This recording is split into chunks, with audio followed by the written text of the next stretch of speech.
Hey, you guys, this is Sky Juice and Tony B. We are here again, We're back. and we want to talk tonight about is a man providing realistic in 2021? So we're going to wait till we get a little bit of population in here. We got a few people in here. Welcome. Hi. Welcome. And Thanks for I'm tuning going to in. show a video. I'm going to probably show it several times as people come in and out. And it's an excerpt from Married at First Sight. And the couple is sitting there talking about providing, that she wants the husband to provide. I'll let you see it, and then we'll go from there. So here goes. Where is it? So let me ask you this. Why did you want to be married? I guess I never even asked you that. I want to be married because I was just getting lonely, one, and I was just tired of the dating scene. I've watched my parents over the years, so I see what hard work and compromise it takes to be in a relationship, and I'm just ready to share my life. I just think I have that good foundation, but I think I just also mentally am prepared for things that happen. But how do you feel about just gender roles in a relationship? Okay, go for it. Yeah. There you go. There's the answer. No, I'm joking. I I don't expect a woman to work 8 hours, come home, and then, make a feast every night. Yeah. So, no, I don't believe in traditional gender Oh, you roles. don't? Okay. I mean, I will do certain stuff. I'm going to take out the trash, and what else is manly? Taking out trash. Paying bills. No, that's 50-50. 50-50? You don't think so? 50-50 in what? The bills. Just all of them? The household bills, yeah. No, speak now and forever hold your peace. I don't think it should be 50-50. You're gonna see this as a constant with me. Why? Okay. So the why behind this, why? Because a man is supposed to be the protector of the house. He's supposed to be the provider. And that's how I grew up. My dad was a provider. So therefore you do believe in gender roles, so then you probably believe the woman should be cooking every night. Oh boy. I wouldn't mind that, yeah. Oh no, so okay, so the woman should be cooking every night and all of that type of stuff, right? Mm-hmm. I would have thought that an independent woman who does everything for herself, she would just accept any help. And it concerns me that me and my wife may not be on the same page. I understand a woman can take care of herself, Mm-hmm. but that still lessens the load where you have half of what you were dealing with. Okay. You agree? No. No. I can definitely take care of things myself. However, I would love to have a provider come in and take over. So, For instance, you pay the higher bills, and then the wife pays the smaller bills. Can it be 70-30? let me ask this. Okay, maybe because this is where we need effective communication. We need to be concise and clear. So, okay, let's lay it out. Okay. Let's just say I pay the mortgage. Are you paying the other bills? Every other bill? Not every other bill, but some other bills, yeah. And you come home to a clean house.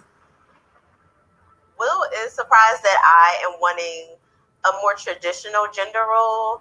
Even though I'm a strong, independent woman, I still want to care for my husband and take care of him. And I want to be married to someone who is a provider and a protector. And it seems Will is not those things. And I don't want to be married to someone who is like that. Happy wife, happy life. And I'm strong. All right. That was enough to get the idea, the gist of where this is going, right? Good evening, everyone. How is everything? Tafari, what's up? So that is the premise of what we're going with this. And what did you think of that little blip, Tony? I thought it was interesting. I thought maybe they could have went a little bit further on the expectations and why the expectations were what they were. But I will say this. My phone's going off. I'm sorry. I'll look at it like this. We talked about it earlier. Those roles could easily be flipped if you're in a situation where the woman makes more money than the man does. But for a woman to have that expectation of the man to take care of everything, and I guess that's a general expectation worldwide. Is the man is the provider, the woman does. But then when he asked her about, well, you're going to cook and clean every day, she kind of was a little reluctant to say yes. But she said yes. She said yes, but you can kind of tell that she was like taken aback, like no. But she said you're going to come home to a clean house, and I'm open to cooking meals if I have to. Like she was like, I'll do whatever I have to do as long as you do the providing. So, well, to me, it's like this. It can go either way because it's not always the man making more money than the woman. Sometimes a woman can make more money than the man. It happens a lot, actually. There's a lot of women out there that make a lot more money than men do. So if that's the case, should the woman pay most of it because she makes more? And say she makes $150,000 a year and he makes $40,000 a year. Oh, you laugh. That's gonna be a hard and fast no for me, but okay. But why though? I'm not falling in love with you. That sounds really shallow, right? It's gonna be shallow today. We're on the shallow side of the pool today. I need to put some more water in that. I don't care. I'm not. If I'm making 6 figures and you're making 45, you could forget it. But it goes back to what I always say too. Do you love the person or do you love the things, the materialistic things they can provide? I think that it's really about we talked about compatibility the other day, right? And I think being compatible is having a compatible lifestyle. That's what I think compatibility is. Chemistry, I might have chemistry with the $12 an hour guy. And because there's something mystical about our connection, and that's fine. But life, when you're going to marry someone, you are making a lifetime commitment. You are joining forces to create. So yeah, we're going to have to talk about dollars and cents, and 150 to 45, which is an extreme lifestyle. Someone who makes 150,000 is also on a different level of education, experience, et cetera, yada, yada. I don't see the compatibility at all just because of what they make. Now, I'm going to say this. It's funny that you said. Brian Ralph is back. Hey, Brian. Before you say, let me post. Let me see. I think someone beyond saying hello. Lizbeth said, if she is anticipating having children, there'll be time frames where she will need her partner to hold down the basics. Very, very important. All right. What were you saying, Tony? It's funny that you should say that. Earlier today, I was watching a video on the Breakfast Club with good old Dr. Umar Johnson. And Dr. Umar said that marriage isn't about love, it's about business. It is.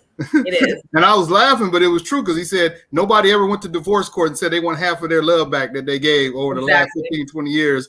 It is about business, but I don't know. I think that you have to go to a point to where if somebody else just hasn't been fortunate enough to maybe have the education that you have, and that's why you're able to make, X amount of money, because they say in America, people that have higher educations make way more money than people that have high school diplomas.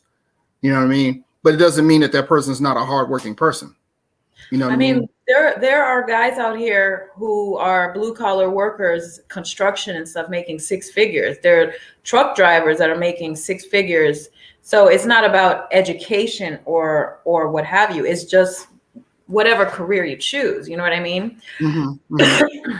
So, I mean, like I said, it's kind of, and that's kind of what we're based off in society, where capitalism and money and finances make such a big difference in a relationship.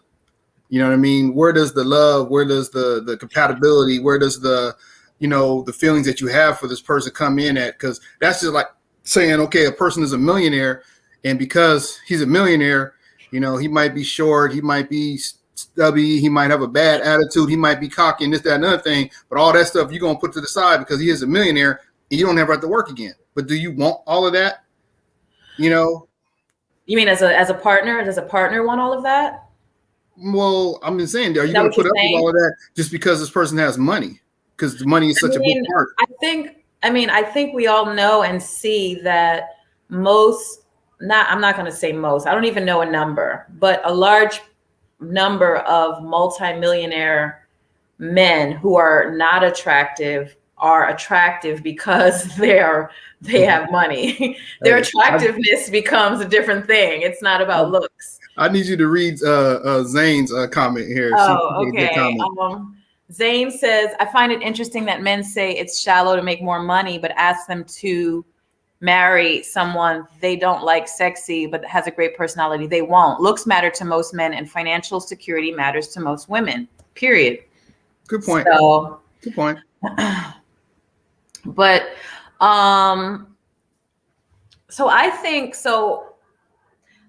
the most successful marriages are the ones that are set up like a business venture, to tell you the truth.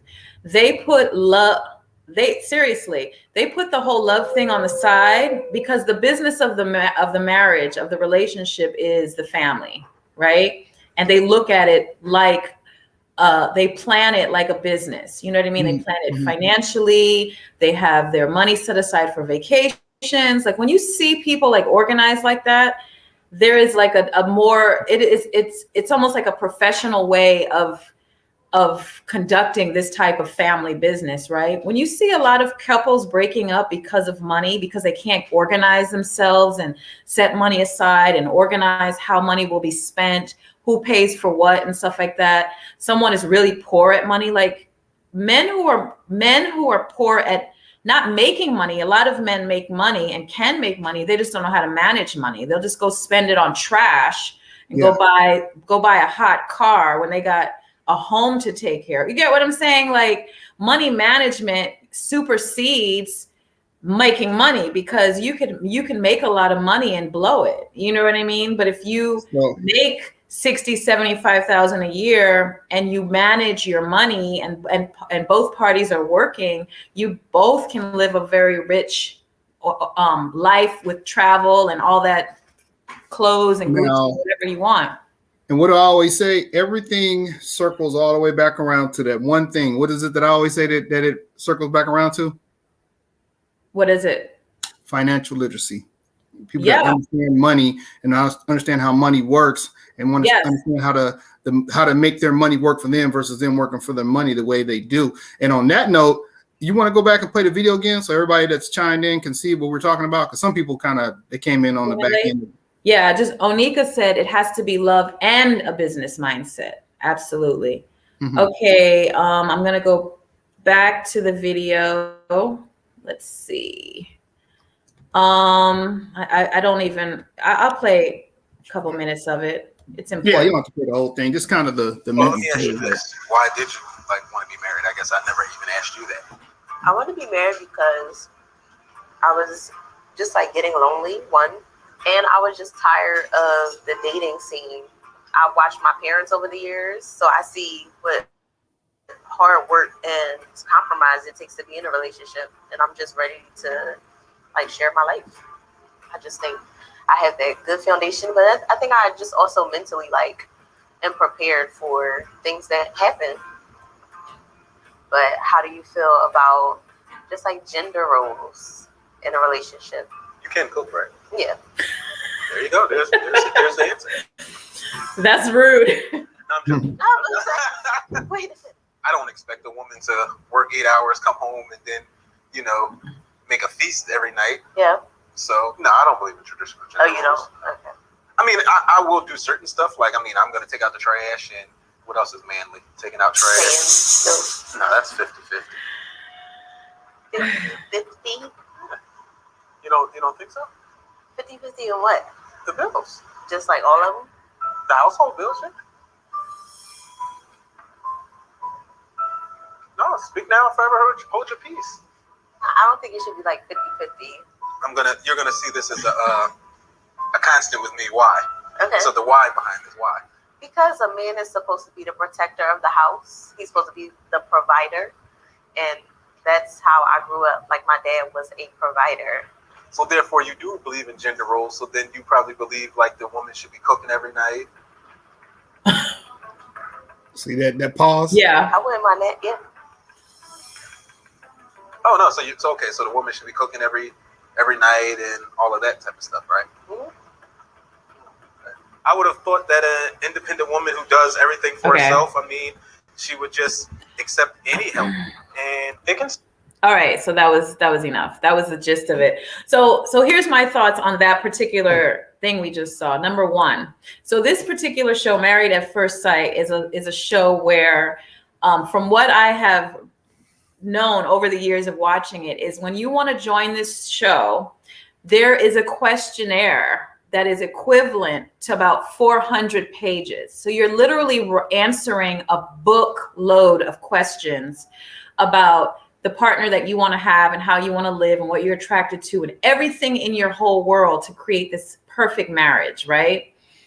So they take this information from everybody who joins the show, and I guess they put it in their data bank or what have you, and they match people based on those factors. And then you go and buy your wedding dress or your suit, and you meet up at the church that they organize, and you don't see who you're going to get married to for until that moment you walk down the aisle, right?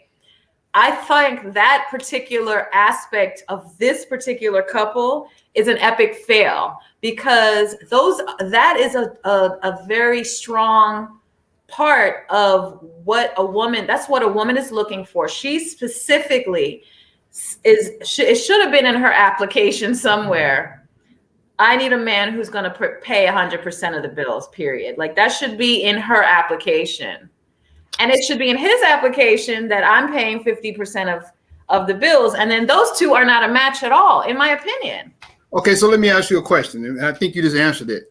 So if a woman makes $150,000 a year, And that automatically disqualifies any man that doesn't make at least 100 or more. So if you don't even make that, you can't even approach this woman. Now, if I, as a man, if I make 150,000, that automatically qualifies me to be able to date any woman.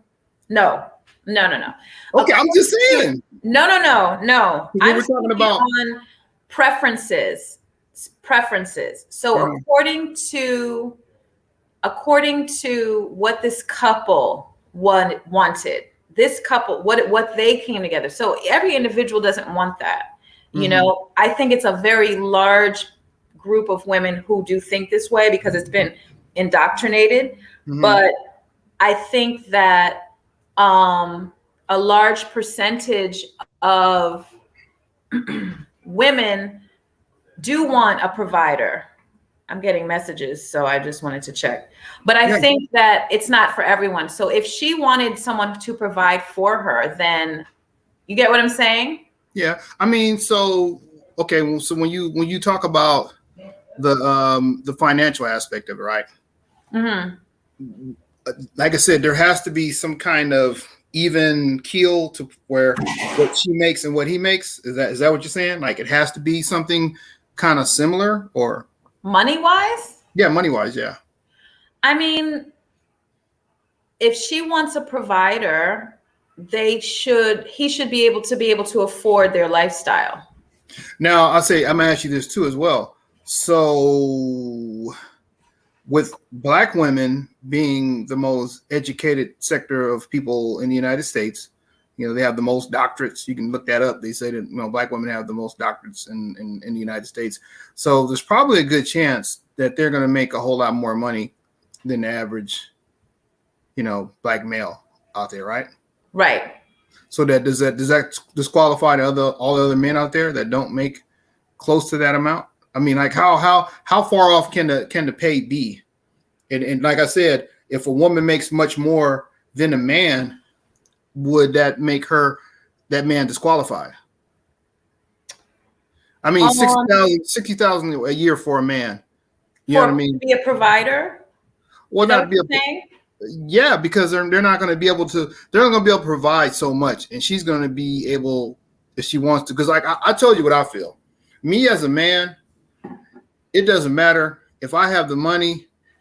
I'll pay everything. You know what I mean? If I make this much more money than you, I don't mind paying for everything. I mean, it is what it is. I got it like that. But then that's part of who I am and the kind of woman that if I have, you don't got to worry about nothing. Now, if I'm in a situation where me coming from California, San Diego to be exact, it's very, very expensive to live there. So for one person, it's kind of hard to do it. You got to do it two-headed. You got to have, two people going in it at the same time.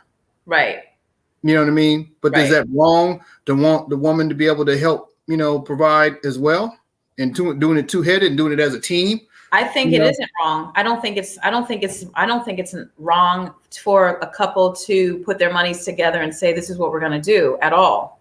Mm-hmm. Now, she wasn't necessarily saying that. She just said that she felt that he should provide the bulk of the, And I don't think that was smart of her, but I think that was more where she was coming from. Mm-hmm. I think the smart way to do it more so should have been like, okay, now that we're married, this is a conversation you have before you get married, but hence the show. Now that we're married and we're going to do this, like, how much do you make? How much do I make? How much is our place? How much are our living expenses? And then you put your money in an account according to whatever percentage, it's based on. You get what I'm saying? Yeah, I see what you're saying. Yeah. So that's basically what I was saying. I just don't think it's practical for everyone to do that. If the man is making a certain amount where he can just cover everything, like he just makes that much more in just terms of like their home, their this, their that is something he can afford all of that. Because remember, the more you make, the higher your lifestyle is anyway. Your mortgage is not going to be $1,200. It might be a $5,000 mortgage. The more you make, you get what I'm saying? So if he can afford it, maybe being a provider is what he does. But if we're talking about the majority of average working people, most likely his own salary is not going to cover their whole lifestyle. That's what I'm saying. It just doesn't the math doesn't add up. So what are the viewers saying? What are they saying? We would like some interaction, some just opinions. Is anybody saying anything? No, it looks like we dropped, the viewership dropped off. I'm not sure if this has to do with the YouTube video. I was thinking that for a second, but it's still on. It's just, I don't see the viewers as on here at all. Oh, okay. Did something happen when you went? Nothing happened. It's just all of a sudden, right after the YouTube showed, it was like the viewers went down to 0. And I don't see anybody. You want to log off and log back in again and see? And like redo it, do another show. Reboot it so people can chime back in, because maybe they were kicked out or something like that.